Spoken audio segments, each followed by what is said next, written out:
I remember watching like Picture This and like JP Walker part videos and just seeing like Mac Dog and all these snowboarding films, and I would just consume this shit. And there was a time where it like switched. There was a time where they started bringing in lights and they had like sliders and jibs. And I was like, holy shit, the production value around snowboarding is like, it's cinematic. It made me feel like a filmmaker, you know what I mean? Well, that was Davis. Okay.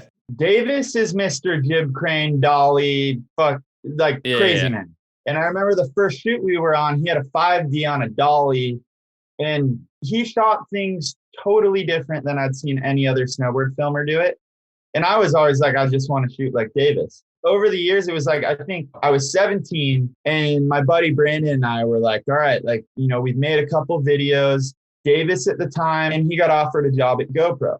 So every year when Mammoth opened, our goal was like, let's film this GoPro edit, and like Davis will get it is GoPro video of the day. And then we'll get like 30,000 views no matter what. Like if they posted it, and it was kind of our way to like get some exposure to where then we could go to sponsors and be like, look, hey, we're actually getting views.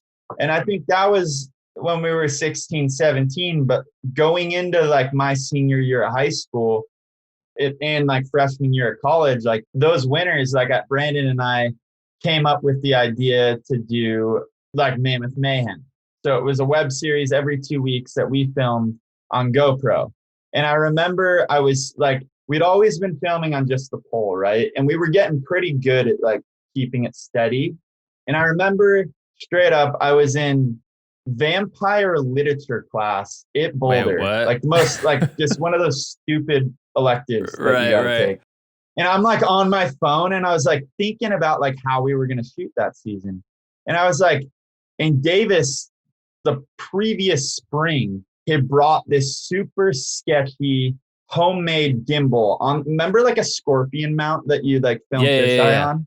It was essentially a fully like DIY engineered gimbal that the GoPro engineering team built onto a scorpion mount. And he showed me a video of him filming in a golf cart, like following a pro MLB player. And he was just filming him jogging.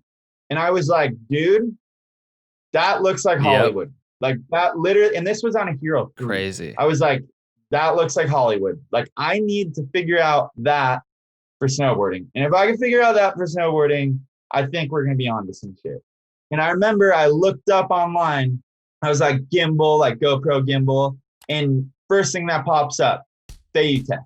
And it was their first iteration of a gimbal ever. I immediately emailed them. I'm like, hey, this is what we're doing. This is our plan. Can we at least get a discount code? They gave us 20% off. I bought it in class, like one of the next days. And then we had that gimbal like mid-December.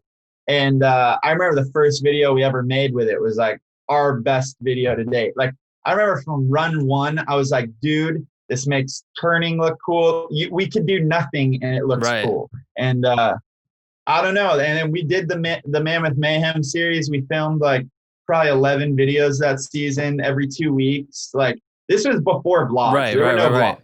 It was like we were just filming these videos because basically if we had a video done, we had contacts at Snowboarder Magazine and Transworld to where like, I was going to say, did Transworld post them? Yeah, so we could get them on those websites. I think I watched those, bro. I think I didn't even put all this together. That's crazy. Because I would literally dream about like, oh, I would love to snowboard in Mammoth someday. And like the park steps are so cool. And those videos were nuts. Wow. Yeah, dude. So that's how we started.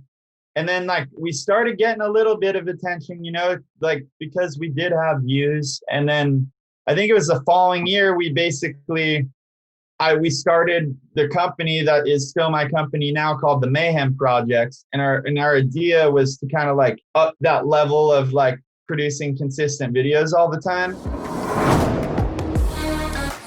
Thanks for listening to this clip. Make sure to listen to the full interview, which is available on Apple Podcasts, Spotify, YouTube, and wherever else you listen to podcasts. Hit the subscribe button for more highlights and join our Black with No Cream private community for creators. Links in the description.